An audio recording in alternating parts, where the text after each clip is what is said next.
yang lahir baru pasti mengasihi keluarga.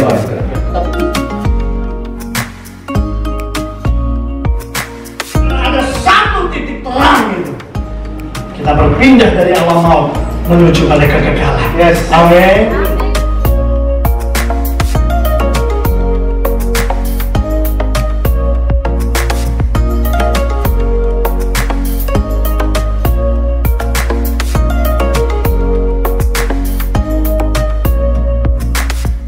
Shalom, selamat datang di online Sunday Service DYC. Sebelum kita mulai ibadah, mari kita bersatu dalam doa. Tuhan Yesus, Allah Bapa kami yang bertata dalam kerajaan surga. Ya Bapa, pada hari Minggu yang indah ini kami akan memulai ibadah kami Tuhan. Berkati kami supaya kami bisa mendengarkan setiap firman-Mu dan menjadi rema dalam kehidupan kami. Terima kasih Bapa, dalam nama Tuhan Yesus kami telah berdoa. Haleluya, amin. Shalom, selamat siang anak-anak muda, anak-anak Tuhan Yesus dimanapun berada. Aku percaya sekalipun kita terpisah ruang dan waktu, aku percaya roh kita sama. Roh kita roh yang siap memuji Tuhan, amin. Siap, sikat.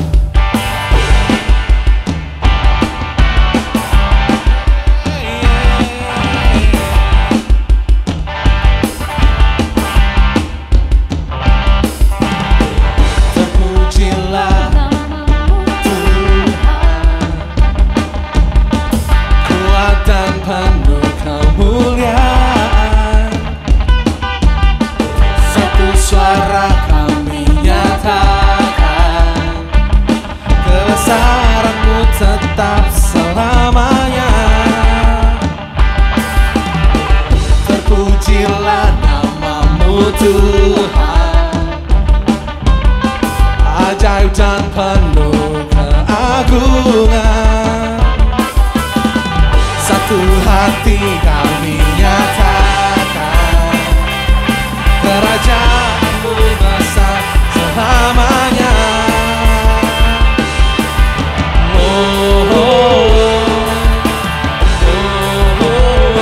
Engkaulah Raja atas dunia, yang menaklukkan kutuk dan membebaskan jiwa. Kami bersorak, bertepuk tangan. Engkau Tuhan berjaya dan memerintah untuk selamanya.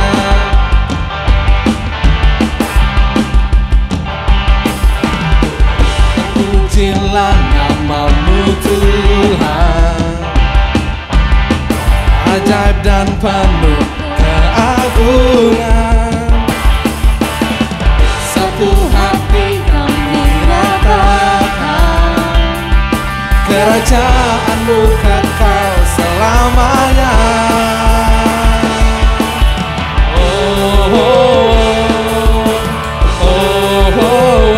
Engkaulah Raja atas dunia, yang menaklukkan kutuk dan membebaskan jiwa.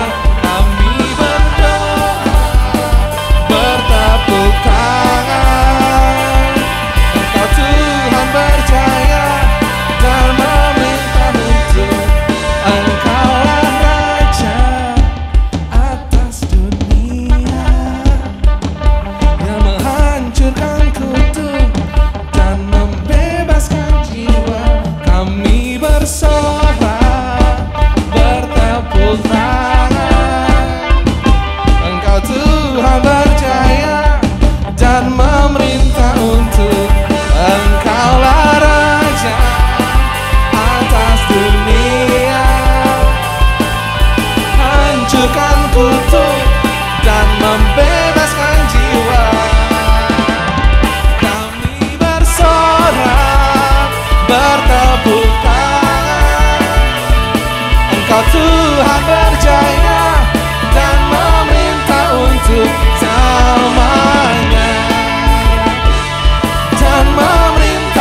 Tuhan luar biasa. Kita siap untuk ke lagu berikutnya. Aku percaya kita menyiapkan hati kita untuk menyembah nama Tuhan lebih lagi.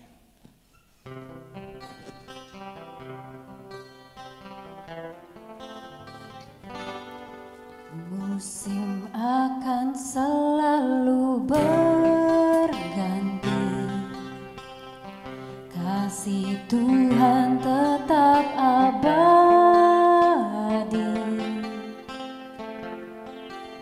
tak akan berubah sampai selamanya. Ku tetap percaya, ku yakin Tuhan memberkati, ku yakin Tuhan melindungi,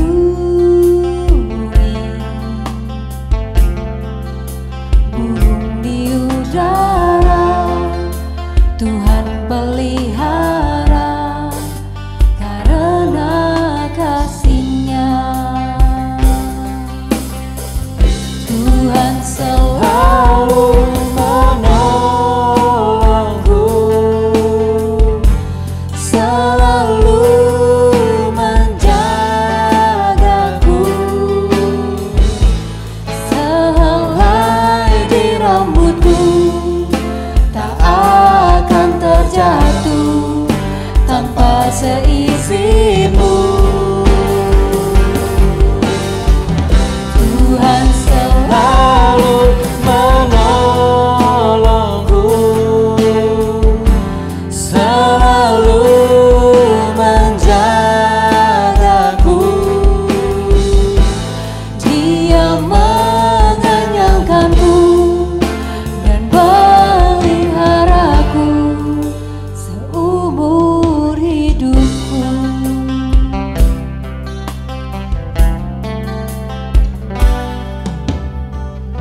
Musim akan selalu berganti, kasih Tuhan tetap abadi, tak akan berubah sampai selamanya.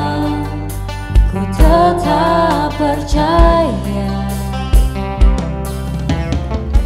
kau yakin Tuhan memberkati,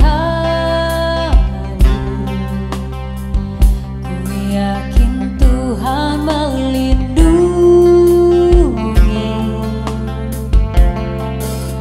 burung di udara Tuhan pelihara karena kasih-Nya.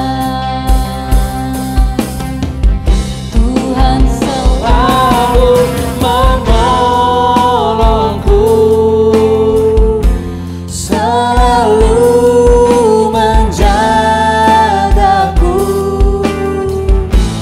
sehelai di rambutku tak akan terjatuh tanpa seizin-Mu. Tuhan selalu menolongku,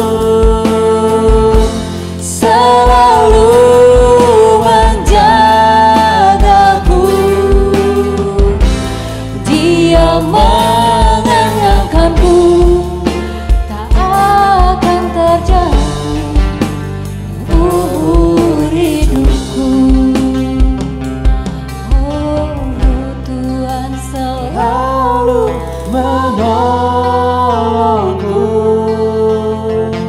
selalu menjagaku, sehelai di rambutku tak akan terjatuh tanpa seizin-Mu. Tuhan selalu menolongku, selalu menjagaku,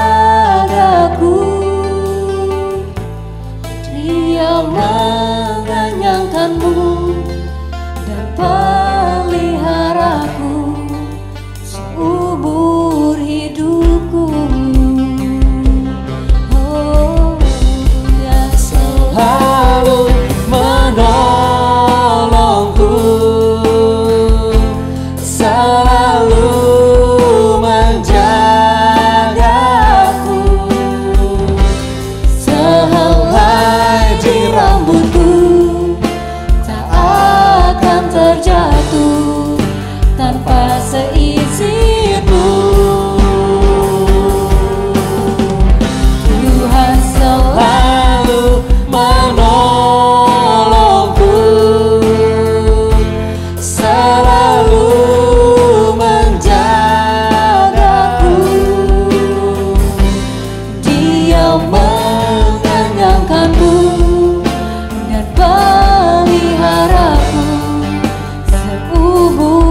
kasih Tuhan atas penyertaan Tuhan sepanjang hidup kami.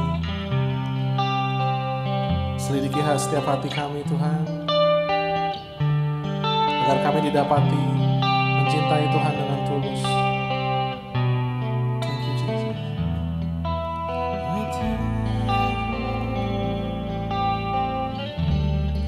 Pujilah aku Tuhan,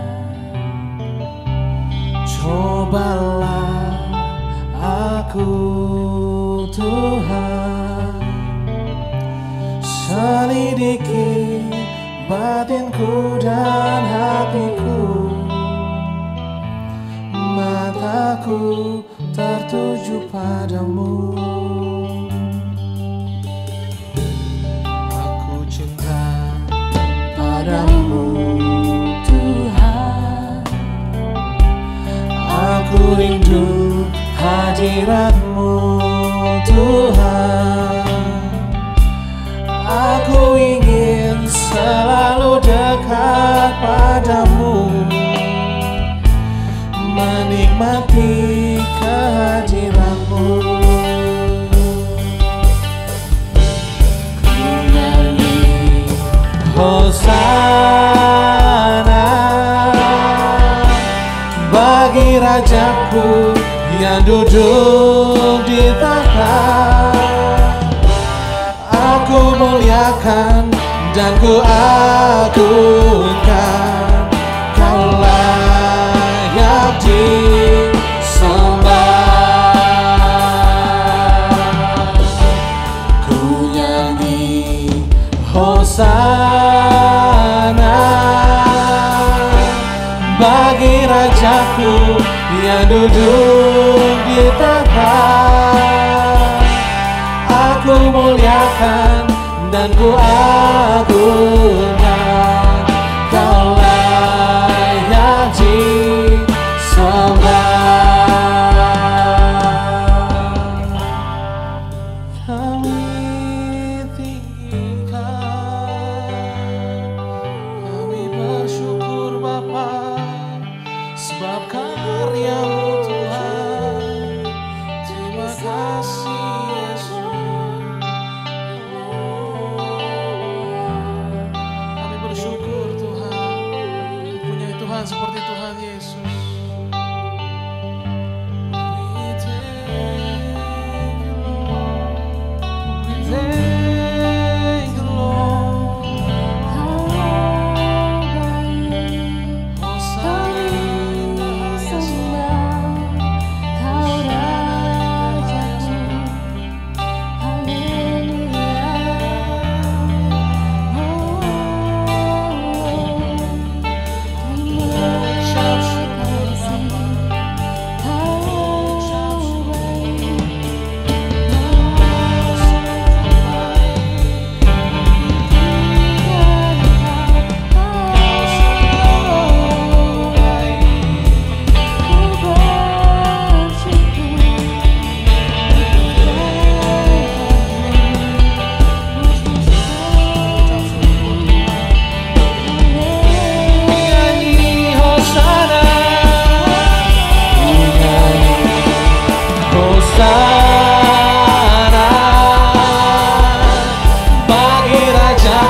Duduk di tahta, aku muliakan dan ku agungkan, Kau layak disembah.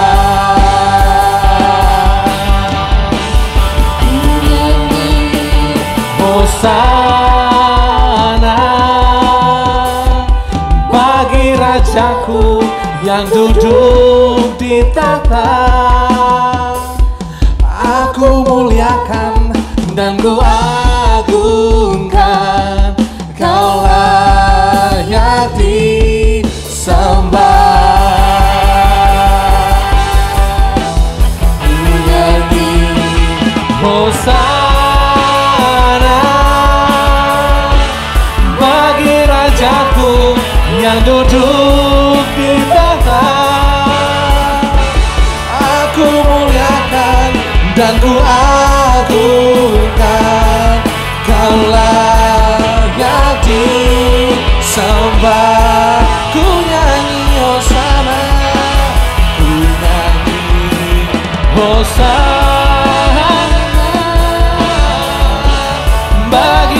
Rajaku yang duduk di tahta,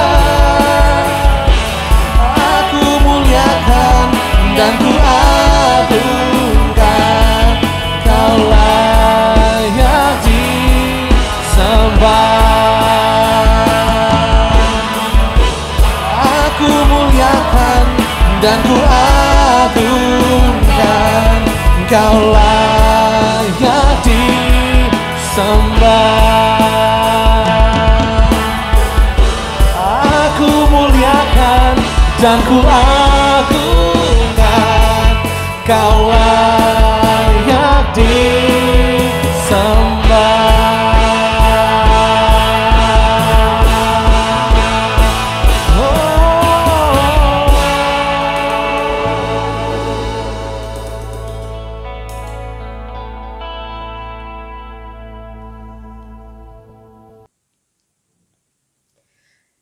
Shalom teman-teman Diaspora Youth Community, kita bersyukur hari ini boleh ketemu lagi.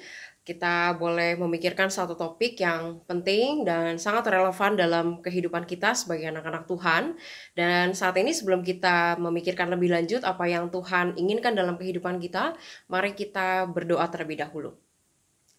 Bapa di sorga, kami berterima kasih untuk konteks yang baik yang Kau masih sediakan bagi kami, meskipun secara virtual, tetapi kami percaya God works in all things, dan kami pun dapat menerima pesan dari Tuhan secara langsung, dan Engkau sendiri Tuhan yang boleh memberkati hati dan pikiran kami yang mendengarkan, supaya kami bisa mengerti dengan jelas, dan hamba-Mu juga bisa berbicara dengan clear. Tolong berkati hamba-Mu Tuhan supaya menyampaikan apa yang perlu disampaikan dan bisa menolong anak-anak muda untuk bisa melihat siapa mereka dan apa yang mereka harus lakukan dalam hidup ini. Dalam nama Tuhan Yesus kami berdoa dan kami siap untuk menyambut firman-Mu. Amin. Nah teman-teman, hari ini kita mau bicarakan satu topik, yaitu tentang you and me. Aku memberikan judulnya tentang itu, tetapi inti sebenarnya yang kita mau bahas adalah tentang kehidupan yang berbagi, kehidupan yang saling mengasihi. Kata kasih dan kata berbagi di dalam konteks kehidupan anak-anak Tuhan itu udah sangat lumrah. Dan kadang itu sudah jadi hal yang klise untuk dibicarakan atau untuk dihotbahkan. Kalian juga udah dengar ribuan khotbah mungkin ya tentang kasih, tentang berbagi, yang intinya ya udah tahu Tuhan mau kita berbagi, Tuhan mau kita itu saling mengasihi. Lalu mau apa lagi gitu ya. Nah tapi hari ini kita coba berpikir, coba merenungkan kembali tentang pesan esensi yang Tuhan mau dengan melihat lebih deeper gitu. Apa yang Tuhan inginkan sebenarnya dari perintah saling mengasihi, perintah untuk berbagi. Nah, sekarang teman-teman, sebelum kita berbicara lebih lanjut, memikirkan lebih jauh, kita melihat bersama-sama di dalam 2 Korintus 9 ayatnya yang ke-7. Nah, teman-teman boleh membaca dalam versi bahasa Indonesia, Alkitab fisik atau digital, it's up to you guys. Dan aku akan membacakan dari versi bahasa Inggris, seperti yang akan ditampilkan di layar teman-teman ya. 2 Korintus 9 ayat 7. Each of you should give what you have decided in your heart to give, not reluctantly or under compulsion, for God loves a cheerful giver. Nah, teman-teman, kalau kita lihat sama-sama ya, di ayat ini kita sebenarnya udah ngerti, udah sangat clear kalau Tuhan intinya ya udah pengen kita itu berbagi sama orang lain tanpa paksaan, tanpa ada motif lain. Jadi kalau misalnya di dalam komunitas kita itu saling mempedulikan, gitu. Nah, tapi sebelum kita ngomongin nih tentang pesan firman Tuhan ini, kita mau lihat dulu ya, kehidupan kita tuh sekarang kayak apa? Lingkungan hidup kita itu sekarang kayak apa? Teman-teman, kita kan ini hampir selalu kita itu hidup bersama dengan orang lain. Kamu di keluarga, kamu ada papa, mama, ada kakak, ada adik gitu ya. Mungkin kalian juga hidup sama sepupu, sama tante, sama om. Ada yang sama neneknya, sama kakeknya. Jadi kalian di rumah juga bersama dengan orang lain gitu ya. Nah pas di sekolah kalian punya teman sekolah, di kampus kalian punya teman kampus, punya dosen, punya guru gitu ya. Ada Pak Satpam, ada orang admin. Kalian hidup bersama dengan orang lain. Even waktu kalian ke mall gitu ya, kalian ketemu dengan orang lain meskipun nggak kenal, tapi sama-sama mengerjakan hal yang sama. Datang ke mall juga dengan tujuan yang sama gitu. Jadi hampir setiap konteks kehidupan kita itu selalu bertemu dengan orang lain dan hidup bersama dengan orang lain. Tapi teman-teman, berapa banyak dari kita nih yang merasa waktu kita tinggal sama orang lain, waktu kita berada di sekeliling orang lain atau orang banyak gitu ya, kita merasa lonely. Kita merasa sendiri. Jadi waktu dikasih firman Tuhan ini, waktu dikasih tahu, lu peduli dong sama orang, lu ini dong, concern kehidupan orang lain. Kita langsung nanya, tunggu dulu nih, boro-boro mikirin kehidupan orang lain gitu ya. Orang lain udah lakuin apa buat gua gitu. Orang lain udah kasih apa ke aku. Kenapa harus aku yang mengasihi mereka? Kenapa aku yang harus concern kehidupan mereka? Toh waktu aku sama mereka juga, aku juga merasa lonely, juga merasa sendiri. Jadi apa faedahnya gitu. Nah, teman-teman, jadi kita di zaman ini, apalagi di konteks pandemi ini, kita banyak sekali anak-anak muda sekarang, remaja sampai pemuda, bahkan orang-orang tua juga itu merasa menghadapi namanya kesepian, kesendirian, sepi banget rasanya. Tidak sedikit rasanya dari kita yang terjebak dengan perasaan ini, bukan? Selain mungkin teman-teman merasakan hal ini, teman-teman sadar nggak ya? Orang-orang di sekeliling kita itu juga mengalami hal yang sama. Jadi bukan teman-teman doang nih, bukan diri kita sendiri nih. Kalau misalnya nih kita merasa, kayaknya orang lain tuh bisa hidup senang, hidup happy gitu ya. Kayaknya bisa, orang-orang tuh bisa saling concern. Kayaknya nggak ada yang mau concern sama aku. Bentar, tunggu dulu ya. Kalian nggak pernah tahu kehidupan orang lain exactly kayak apa. Kalian nggak tahu teman hangout kalian yang selama ini sering bareng-bareng kalian nge-game kayak, shopping kayak, ngeles bareng, kuliah bareng, kerja bareng. Kalian tahu nggak apa yang bener-bener dia tuh lagi pikirin, dia lagi alamin? Kalian tahu nggak dia itu punya masalah finansial apa? Kalian tahu nggak dia punya mental health-nya itu kayak apa? Dia sedang berjuang kayak apa? Kalian tahu nggak? Teman-teman, kita nggak sendirian menghadapi konteks loneliness ini. Banyak sekali orang yang sedang mengalami konteks ini. Nah, ada satu lagu yang launching tahun lalu ya, ini dari seorang yang pasti teman-teman sangat familiar, yaitu Justin Bieber ya. Dia mengeluarkan album baru, lalu dia menghasilkan lagu-lagu yang sangat jujur bukan tentang orang lain tapi tentang dirinya sendiri.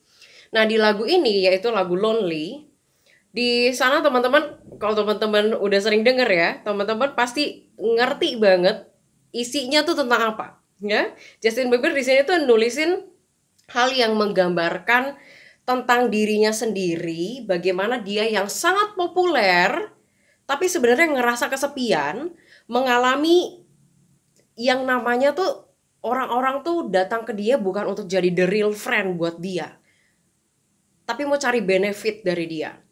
Di liriknya itu ya kelihatan banget ya, what if you had it all but nobody to call. Kamu punya semuanya tapi kamu nggak punya orang yang kamu bisa telepon, yang kamu bisa kontak dan kamu bisa jadi apa adanya. Lalu di lirik selanjutnya, maybe then you'd know me cause I've had everything but no one's listening. Jadi mungkin orang-orang tuh tahu aku karena aku tuh punya banyak hal, karena aku punya segalanya. Tapi kalian tahu nggak, aku itu nggak punya orang yang dengerin aku. Teman-teman, rasanya kita banyak yang mungkin ya bisa relate dengan perasaan seperti ini, pikiran seperti ini. Kayaknya aku punya banyak teman, kayaknya aku di tempat kerja, aku di tempat kuliah, aku cukup populer, aku cukup dikenal orang, tapi aku ngerasa aku sendiri. gitu. Jadi teman-teman, pertanyaan untuk berbagi, perintah untuk berbagi, perintah untuk saling mengasihi sepertinya jadi tidak relevan buat kita, karena kitanya sekarang itu juga lagi struggling sama diri sendiri. Kita struggling dengan konteks kesepian kita, jadi boro-boro mau mikirin orang lain. Aku ini yang sedang ingin dipenuhi needs-nya, aku yang sedang ingin dijawab egonya. Apakah itu salah? Itu ya. Nah teman-teman, jadi pertanyaannya adalah kenapa ya? Kenapa kita harus ngasihi orang dulu gitu ya? Kenapa kita harus berbagi ke orang lain dulu tanpa ngarep dibales bahkan gitu ya? Nah jawabannya dari pertanyaan ini memang bisa dari banyak perspektif ya teman-teman. Tapi kali ini aku mau kasih dari satu perspektif, yaitu kita harus balik kepada basic, jawaban paling basic ya. Kenapa kita harus melakukan ini? First thing first teman-teman, kita memang harus kenali our real identity itu siapa. Teman-teman, kita ini produk cintanya Tuhan. Kamu dan aku itu produk cintanya Tuhan. Cinta yang sangat besar dari Tuhan. Kalau misalnya ini kamu ya bingung, kamu bingung cinta yang besar itu kayak apa?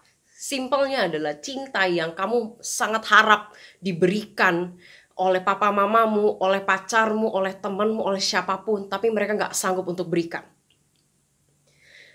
Cinta paling sehat yang kamu rasa itu tidak pernah akan bisa realistis, tidak pernah akan bisa jadi kenyataan, itu yang Tuhan kasih ke kamu.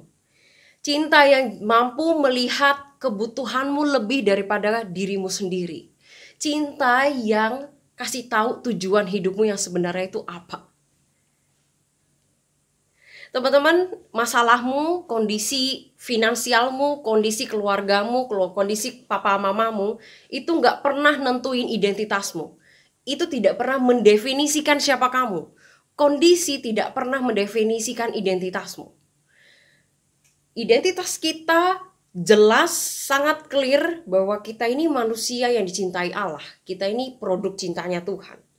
Manusia yang diberikan apapun yang kita butuhkan menurut kebaikannya Tuhan, and that's enough teman-teman. Jadi identitas kita itu bukan yang eksternalnya kita, bukan materi apa yang kita punya dan tidak punya, tetapi siapa kita di hadapan Tuhan. Lalu kedua teman-teman ya, kedua alasannya adalah karena pertama kita ini kan Tuhan cinta ya sama kita ya. Tuhan cinta sama kita, makanya dia ciptakan kita kayak dia. Logikanya dan apa yang dikatakan Alkitab sendiri adalah, remember God is love ya. God is love. Dan God is love itu menciptakan sesosok pribadi ya. Kita ini, manusia ini, itu serupa dengan dia. Berarti kita ini the lover yang sama seperti Tuhan yang adalah kasih. Kamu itu pengasih. Saya itu pengasih. Identitas kita itu adalah the lover. Sama seperti Tuhan. Jadi teman-teman, kalau misalnya kamu merasa mengasihi, berbagi itu menjadi sesuatu yang aneh, sesuatu yang tidak wajar, ada something wrong yang terjadi dalam dirimu. Ini identitas kita. Ya, ini identitas kita. Jadi kalau misalnya kamu merasa ini sesuatu yang tidak wajar untuk dilakukan, you have to check your heart. Kamu harus questioning yourself, why? Kenapa? Kenapa kamu berpikir seperti itu? Kenapa kamu merasa seperti itu?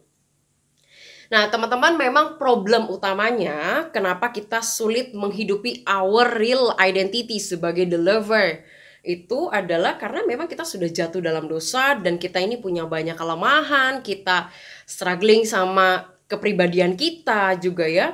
Jadi makanya kita lebih pengen hidup seperti apa yang kita mau, nggak usah repot dulu apa mikirin orang lain, ngasihin orang lain, berbagi, itu ntaran aja gitu. Jadi kita memang lebih, waktu kita jatuh dalam dosa, kita lebih pengen untuk hidup buat diri sendiri. Makanya teman-teman, jadi untuk bisa jadi the lover seperti apa yang Tuhan mau, kita memang butuh real grace dari Tuhan. Anugerah Tuhan yang mengubahkan kita. Kalau enggak, kita nggak bisa melakukan ini. So, pertanyaannya what should we do? Teman-teman, yang pertama adalah kita harus ingat, kita nggak pernah bisa jadi the best version of us, yaitu the lover yang seperti yang Tuhan mau, kalau misalnya hati kita itu nggak belongs to Jesus. Kalau misalnya hati kita itu belum dibenerin sama Tuhan, nggak bakal kita itu bisa pelan-pelan belajar untuk, oh iya itu mengasihi itu sesuatu yang wajar ternyata. Oh iya berbagi itu memang ternyata perlu. Kalau hati kita itu nggak belongs to Jesus, kita itu hanya pengen hidup buat diri sendiri. Aku dulu yang pertama, kamu aja nanti belakangan. Kita nggak bisa concern bahwa ada kebaikan orang lain yang memang butuh ditolong. Gak bisa kita lihat itu. Teman-teman, when our hearts belong to Jesus, maka kehendaknya kita itu yang bakal di-lead sama Holy Spirit supaya sama, sejalan kehendaknya sama kehendaknya Tuhan. Kehendak yang tidak hanya melulu tentang diri sendiri. Nah, mari sekarang kita berbicara tentang jadi gimana ya realistisnya, konkretnya untuk berbagi itu gimana ya. Teman-teman, kita nggak bisa kasih apa yang kita itu tidak punya. Ya, kita nggak bisa kasih apa yang kita tidak punya. Makanya penting kita itu membereskan hati kita sama Tuhan. Karena apa yang ada di dalam hatimu itu akan meluap. Meluap dari perkataanmu, meluap dari vibesmu. Kalau misalnya nih kita tidak membereskan hati kita sama Tuhan, kita tidak membereskan kelemahan kita sama Tuhan, kita akan menjadi orang yang negatif ke orang lain. Pikiranmu negatif, perkataanmu negatif, perasaanmu negatif. Nah, teman-teman punya nggak ya teman-teman atau lingkungan yang kalian itu sebut toksik? Yang kalian itu tahu bahwa kehidupannya mereka, cara hidupnya mereka itu memang tidak menyenangkan, dan kalau ada di sana itu semua yang dikerjakan itu kayaknya dosa semua gitu. Kayak semuanya itu ngata-ngatain orang lah, ngomongin orang atau jelek-jelekin orang dan segala macam. As a toxic. Nah, teman-teman sadar atau enggak, kita itu kalau misalnya di hati kita nggak beresin kepahitan kita dari berapa tahun lalu, kita nggak beresin masalah kita, kebencian kita, anger kita yang tidak terselesaikan, tidak dikeluarkan secara sehat, boro-boro mau mengasihi, orang vibes kita aja negatif, orang pikiran kita aja negatif gitu. Jadi gimana kamu bisa mau menjadi the lover? Nah, teman-teman, setelah kita mengerti ya, kita mengerti bahwa hal pertama yang memang basic sekali untuk kita lakukan adalah we set our heart upon Jesus, we fix it upon Jesus. Kita berbicara dua hal bagaimana untuk berbagi kepada orang. Yang pertama adalah teman-teman, value others above yourself. Nah, teman-teman, di Filipi 2 ayat 3-4 di sana itu Paulus itu kan mengatakan kalau misalnya kamu hidup di dalam komunitas itu berikan orang lain prioritas, berikan kepentingan orang lain itu lebih daripada kamu. Nah, teman-teman, poinnya Paulus di sini bukan berarti kamu itu memberi semuanya lalu itu jadi self-destructive. Bukan kayak gitu. Bukan kamu mengorbankan dirimu, mengorbankan apa yang kamu punya secara tidak sehat. Poinnya Paulus bukan di sana. Poinnya Paulus adalah kamu kasih nilai yang sepantasnya kamu beri kepada orang lain. Nilai yang selayaknya orang lain itu memang terima. Gimana kita bisa mengerti hal ini ya? Nah, teman-teman, aku aja kita berpikir tentang apa yang Tuhan Yesus lakukan kepada kita. Teman-teman, waktu Tuhan Yesus itu mati buat kamu dan saya, Dia tahu nilai kita itu mahal dan precious di matanya. Waktu dia mati di kayu salib, waktu dia melakukan semua karya penebusan, semua karya pengorbanannya itu, dia itu mau kasih tahu ke kalian, dia itu mau kasih tahu ke kita, nilaimu itu semahal aku itu harus mati buat kamu.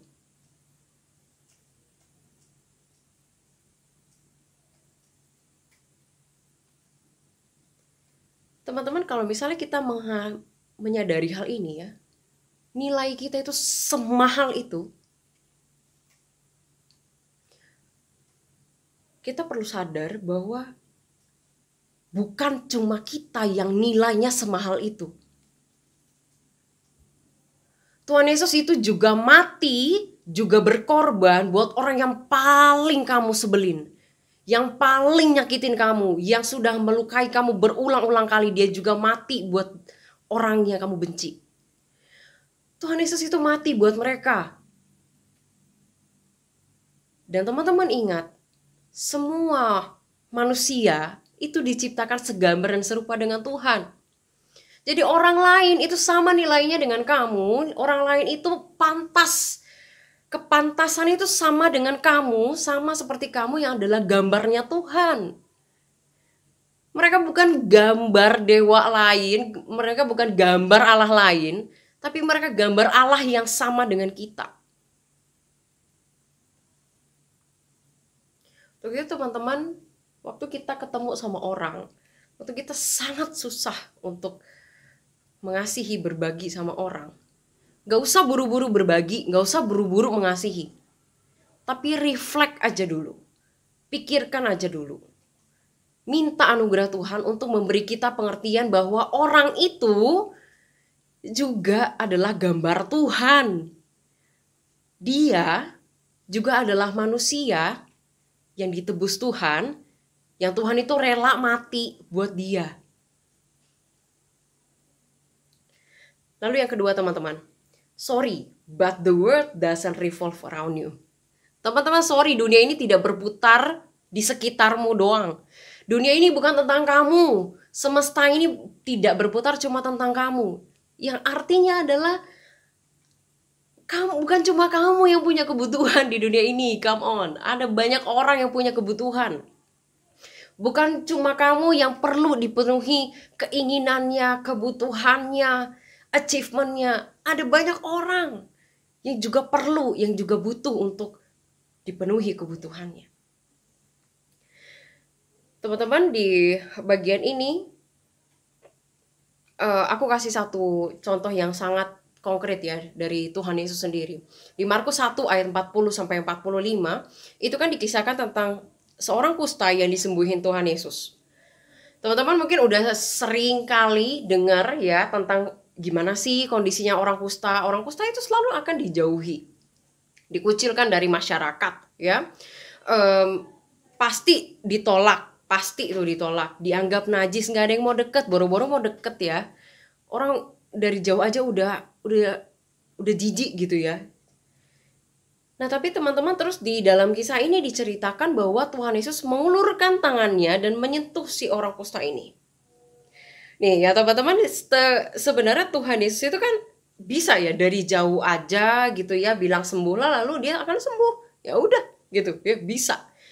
Tapi kenapa Tuhan Yesus itu harus repot-repot sampai menyentuh orang ini? Ini poinnya yang penting teman-teman, bahwa Tuhan Yesus itu bisa melihat, bisa mengerti kebutuhan orang lain itu kayak apa. Kebutuhan orang kusta ini, yang pertama memang dia butuh untuk disembuhkan secara fisik. Tapi ada hal kedua yang tidak kalah penting dari itu, yaitu kebutuhan mentalnya yang selama ini itu sudah ditolak orang, yang sudah dijauhi orang. Mentalitasnya yang drop, mentalitasnya yang sudah lelah, mungkin rusak, yang sudah mungkin negatif tentang dirinya sendiri, yang sudah percaya bahwa tidak ada orang yang menginginkan dia, tidak ada orang yang bisa menerima dia, tidak ada orang yang bisa mencintai dia. Makanya Tuhan itu perlu melakukan gestur itu supaya kasih tahu bahwa ada orang yang nerima kamu, ada orang yang mau mengasihi kamu dan nolong kamu supaya jadi sembuh. Jadi bukan secara fisik doang, tetapi secara mental Tuhan Yesus itu ngerti apa kebutuhannya. Teman-teman pernah nggak ada di posisi ini? Posisi di mana teman-teman sudah mungkin berbulan-bulan, bertahun-tahun mengalami penolakan, mengalami namanya kalian tidak diinginkan. Yang paling penting yang kita paling harapkan adalah pemulihan batin kita, bukan? ada orang-orang yang bisa terima kita, ada orang-orang yang bisa dengerin kita, bisa tahu isi pikiran dan emosi kita itu bergejolaknya itu seperti apa. Kita butuh bukan orang-orang seperti itu. Teman-teman, Tuhan Yesus di sini itu berani menerobos batasan yang selama ratusan tahun ada di kalangan orang Yahudi bahwa orang kusta itu harus dijauhi. Memang penyakitnya menular, teman-teman, memang. Tetapi teman-teman, concernnya Tuhan Yesus yang Tuhan Yesus sorot di sini adalah orang Yahudi memakai hukum Taurat itu untuk menghakimi sesamanya. Dan Tuhan Yesus mau menerobos hal itu. Tuhan Yesus itu mau menjelaskan inti dari hukum Taurat itu bukan untuk menghakimi orang. Tapi waktu kamu tahu tentang hukum Taurat, kamu tahu ada hak-hak orang lain yang perlu dipedulikan. Kamu tahu ada kebutuhan dan kelemahan orang lain yang perlu ditolong. Jadi kebenaran firman Tuhan, teman-teman, tidak pernah diberikan oleh Tuhan untuk kita itu untuk saling menghakimi. Tetapi supaya kita itu sadar diri dan kita itu sadar kebutuhan orang lain. Teman-teman, ini hal yang bisa kita pikirkan bersama-sama, ya, berbagi. Why kita harus berbagi? Teman-teman, itu identitas kita. Kalau kita merasa kita aneh untuk melakukan itu, berarti something wrong dengan kita. Kita harus deal sama Tuhan, kita harus fix our heart sama Tuhan, tanya kenapa kita seperti itu, lalu kita move, kita kerjain pelan-pelan. Dua hal ini ingat teman-teman, value others above yourself. Ingat teman-teman, nilai orang lain itu sama denganmu, kelayakannya sama. Tuhan Yesus juga mati buat dia. Jadi kamu gak boleh underestimate orang lain. Menilai dia tidak pantas, tidak layak. Dan yang kedua, teman-teman, ingat bahwa dunia ini tidak berputar di sekitarmu doang. Bukan cuma kebutuhanmu doang yang layak untuk dijawab, tapi banyak sekali kebutuhan orang lain yang perlu untuk kita kasih concern. Teman-teman, kiranya hari ini kita boleh belajar dengan baik apa yang Tuhan inginkan bagi kehidupan kita, anak-anak muda. Dan saya berdoa teman-teman bisa take serious firman Tuhan dan bisa effort untuk melakukan apa yang Tuhan mau dalam hidup kita. Mari kita berdoa. Bapa di sorga, kami menyerahkan setiap kami supaya kami jadi apa yang Kristus mau, deliver. Kami menyadari identitas kami berusaha melakukan apa yang sudah Engkau ajarkan kepada kami, sehingga kami ini tidak menjadi mediocre, orang-orang Kristen mediocre, tetapi kami benar-benar devoted to you, God. Dan pada akhirnya Tuhan, Engkau mendapati kami adalah anak-anak yang memang di dalam anugerah Tuhan mau belajar serupa dengan Tuhan. Di doa kami Bapa, di dalam nama Tuhan Yesus, kami menyerahkan setiap diri kami dalam tangan Tuhan. Amin. Thank you teman-teman, God bless you, happy Sunday, dan see you next time. Thank you Leni yang sudah sharing firman Tuhan di DYC. Kiranya Tuhan memberkati dalam pelayanan Leni dan juga dalam aktivitas keseharian. Dan saudaraku, kita akan menutup ibadah kita pada siang hari ini. Dan nanti setelah doa berkat, kita akan memberikan persembahan untuk memberkati DYC. Mari untuk kita semuanya yang tergerak untuk memberikan persembahan, memberkati DYC, kita memberikan dengan menambahkan Rp7 di setiap persembahan di mana kita tergerak untuk memberinya. Oh ya? Yes. Tuhan memberkati kita semuanya. Mari kita bangkit berdiri, kita akan menutup ibadah kita pada siang hari ini. Mari kita bersatu dalam doa. Bapa, kami bersyukur ya Tuhan buat siang hari ini. Kami boleh mengalami Engkau ya Tuhan. Kami boleh bersekutu, kami boleh memuji membesarkan nama Tuhan. Bahkan kami diingatkan, dikuatkan, diteguhkan, diajar oleh firman-Mu ya Tuhan. Biarlah setiap firman Tuhan, persekutuan yang boleh kami rasakan hari ini ya Tuhan, menjadikan kami kekuatan untuk kami bisa beraktivitas sepanjang minggu ini ya Bapa. Kami berdoa untuk teman kami, saudara kami Leni, yang sudah melayani kami. Kiranya Tuhan memberkati beliau ya Tuhan. Tuhan sertai dalam keseharian. Tuhan berkati pelayanannya. Tuhan pakai secara luar biasa melalui beliau Tuhan. Supaya namamu sungguh dipermuliakan di tengah-tengah anak-anak muda yang sudah diberkati seperti kami ya Tuhan. Terima kasih ya Bapa. Kami berdoa untuk keluarga kami. Biar Tuhan memberkati orang tua kami, papa, mama, adik, kakak, maupun seluruh keluarga yang bersama-sama dengan kami. Peliharakan kami ya Tuhan, cukupkan dalam keseharian kami. Juga dalam aktivitas kami sehari-hari ya Tuhan. Biarlah kami sebagai anak-anak muda memiliki semangat untuk membagikan kasih Kristus dimanapun kami berada. Sehingga setiap orang yang bertemu dengan kami, mereka boleh mengetahui ada Yesus, ada kasih Yesus di dalam diri kami yang menjadi berkat buat mereka. Dan mereka boleh memuliakan Engkau ya Tuhan. Terima kasih ya Tuhan, kami juga berdoa untuk DYC. Tuhan berkati persekutuan kami, Tuhan sertai setiap orang-orang yang ambil bagian dalam mempersiapkan ibadah ini ya Tuhan. Tuhan, satukan kami dengan kasih-Mu, supaya kami terus bersemangat untuk melayani Engkau. Berkati gereja kami juga ya Tuhan, dengan segala aktivitas rencana hingga akhir tahun nanti ya Tuhan. Biarlah Tuhan, kami serahkan ya Bapa segala rencana kami, segala persiapan-persiapan ibadah-ibadah kami ya Tuhan, sampai pada akhir tahun nanti ya Tuhan. Dan terima kasih ya Bapa. Kami mau serahkan ya Tuhan seluruh pokok doa kami ini ke dalam tangan-Mu. Dan pada akhirnya ya Tuhan, kami mohon kepada Engkau Tuhan, biarlah Engkau memberkati kami ya Bapa. Anak-anak muda, anak DYC, tengadakanlah kedua tangan-Mu, arahkanlah pikiran dan hati-Mu, dan terimalah berkat daripada Tuhan. Tuhan memberkati Engkau dan melindungi Engkau. Tuhan menyinari Engkau dengan wajah-Nya dan memberi Engkau kasih karunia. Tuhan menghadapkan wajah-Nya kepadamu dan memberi Engkau damai sejahtera. Dan setiap kita yang sudah diberkati, katakan bersama-sama, amin. Beri kemuliaan buat Tuhan. Selamat hari Minggu dan sampai bertemu minggu depan. Tuhan memberkati.